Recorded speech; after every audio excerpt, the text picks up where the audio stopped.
Assalamualaikum warahmatullahi wabarakatuh. Saya Randa Amar Fasya dengan NIM 2210 21105. Di sini saya akan melakukan presentasi blok NBS yaitu case 4 di LBP at causa HNP-RO low back pain. At causanya adalah hernia nucleus pulposus, di mana ada seorang pasien yang berusia persentuhan A yang berusia 34 tahun. Dia itu datang dengan keluhan nyeri punggung bagian bawah. Setelah dilakukan diagnosis, dia itu terkena blok low back pain, di mana suspeknya adalah HNP atau hernia nucleus pulposus lumbar, di mana itu memiliki beberapa faktor risiko. Yang pertama, karena dia bekerja sebagai super truk pasir, di mana pada super truk pasir dia itu kan karena dia menyupir, dia duduk dalam waktu yang lama, dan duduk dalam waktu yang lama itu tumpuannya cuma ada pada lumbus sakralis. Itu untuk yang duduk tadi di antara lumbal dan juga tulang di antara lumbal dan juga sakral. Nah, lalu dia juga sering mengangkat beban berat karena dia truk pasir lah ya. Truk pasir kan dia membawa beban berat juga, dimana saat dia mengangkat itu bisa jadi menyebabkan dia bungkuk dan menekan tulang belakangnya. Kalau sudah menekan tulang belakangnya dan juga tumbuhannya pada lambung sakralis, terjadilah kompresi abnormal pada diskus intervertebralis yang berulang.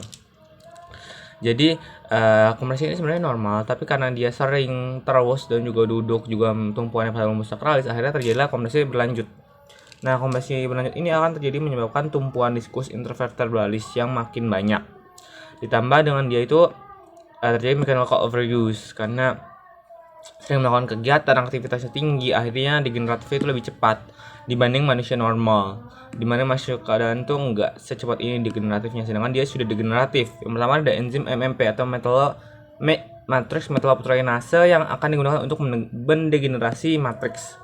Jadi akan mendegenerasi dari diskus intervertebralis, jadi akan lebih cepat untuk degenerasi lah. Degenerasinya itu pada bagian proteoglikan hidrofilik di nucleus pulposus, di mana pada diskus intervertebralis itu dua, ada annulus fibrosus dan juga nucleus pulposus. Nah, di nucleus pulposus ini dia itu isinya lebih pada proteoglikan hidrofilik yang membawa air. Jadi banyak sekali air di sini. Nah, lalu ada annulus fibrosus, di mana ini tuh adanya kolagen. Jadi di sini isinya kolagen dan di dalamnya itu ada lamela. Jadi di sini ada ring juga nih, ring dan ada lamina agar nanti saat dia akan ada tekanan itu dia akan nanti persebaran dari cair air dari nucleus pulposus itu akan ke samping. Jadi airnya akan ke bagian anus gini. Jadi dia akan terdapat shock absorbernya. Itu pada yang normal. Namun karena di sini itu dia sudah degenerasi, jadi kandungan air di nucleus pulposusnya sedikit, yang menyebabkan pertama shock absorbing pada nucleus pulposusnya menurun karena nggak ada airnya, jadi nggak ada shock absorbing, jadi nggak ada yang menahan itu, akhirnya terjadi tekanan langsung ke annulus fibrosus. Lalu inner layer fibrocartilago dari annulus fibrosusnya juga akan kaku karena nggak ada airnya, jadi lebih kaku yang menyebabkan serat kolagen annulusnya dia kasar dan juga terhialinisasi.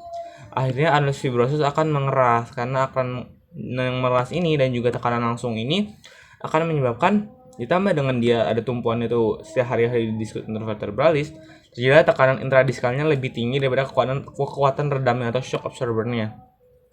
Akhirnya karena tekanannya lebih besar, akhirnya dia menyebabkan defek pada annulus fibrosus yang menyebabkan protusi nukleus ke posterolateral vertebralis. Jadi kan harusnya di sini normal, di sini dia malah karena ada robek gitu di bagian annulus fibrosus ada defek, jadi menyebabkan protusi atau maju gitu.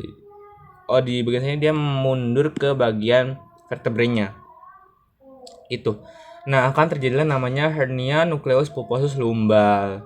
Nah, untuk mendiagnosisnya adalah MRI non kontras untuk melihatnya. Nanti dilihat setelah MRI baru dia mendapatkan HNP lumbal. Nah, dari HNP lumbal ini pertama bisa mengkompresi radix nervus L5S1. Nah, di sini kan dia kompresi kan, dia menekan dari radixnya. Ini radixnya atau akar ganglionnya di sini. Akar sarafnya di sini. Jadi ada radix nervusnya tuh di situ. Sini ya. Contohnya. Nah, karena dia adanya kompresi, lama-lama dia akan rusak, menyebabkan dia lesi. Terdapatlah lesi pada neuron aferen primer. Yang pertama akan menyebabkan hambat impuls sensorik.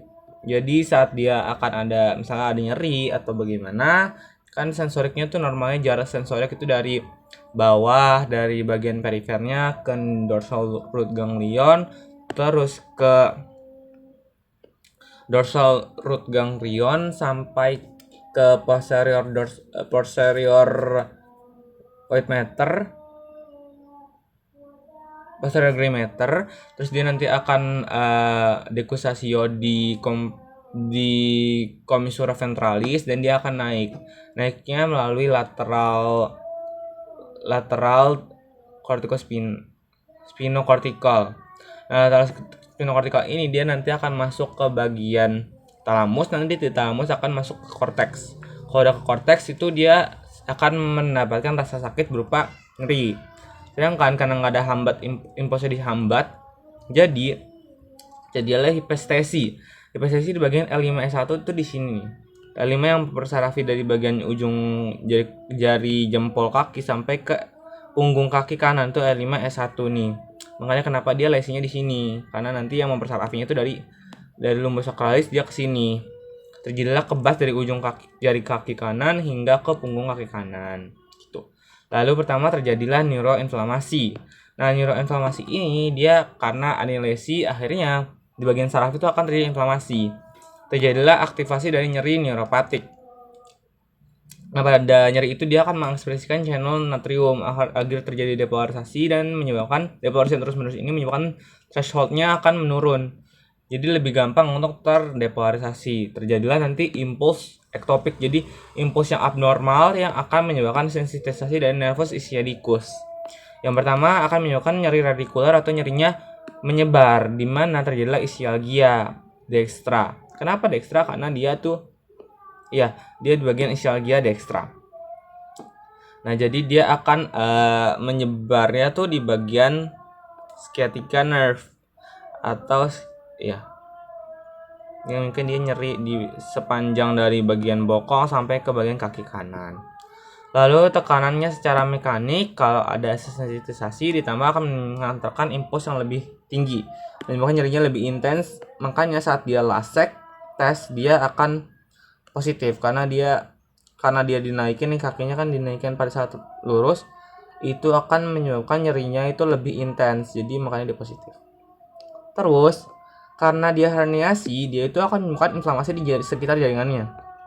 Yang ada pengeluaran mediator inflamasi yang menyebabkan sensitisasi nociceptor. Jadi terjadilah nyeri. Di mana nyeri nanti tadi sudah dijelaskan, impulsnya itu yang ini ada gambarnya. Kan ini untuk nyeri dari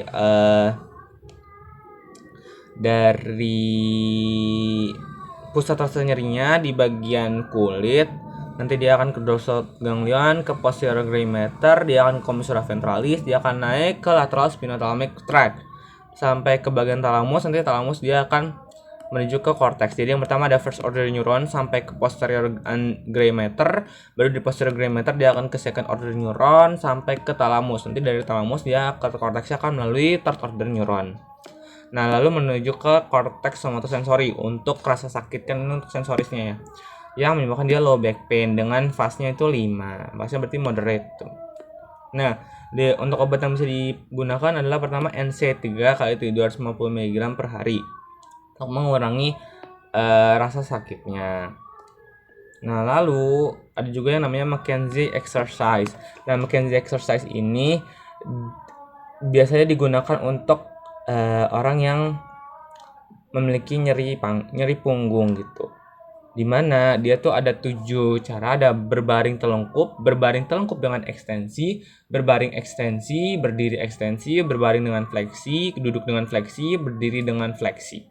Itu untuk McKenzie exercise. Itu bagus untuk nyeri punggung. Ya. Nah, lalu untuk edukasinya itu nanti juga bisa diberikan fisioterapi. Pertama bisa berupa TENS atau transcutaneous electrical nerve stimulation. Nanti akan ada alat yang dipasang, nanti akan memberikan rangsang listrik sehingga nanti terjadilah stimulasi yang bisa melawan nyerinya. Terus juga ada ultrasound wave, itu yang panas ataupun dingin untuk mengurangi peradangannya. Itu biasa ke fisioterapi gitu. Mungkin segitu saja yang bisa saya sampaikan. Terima kasih.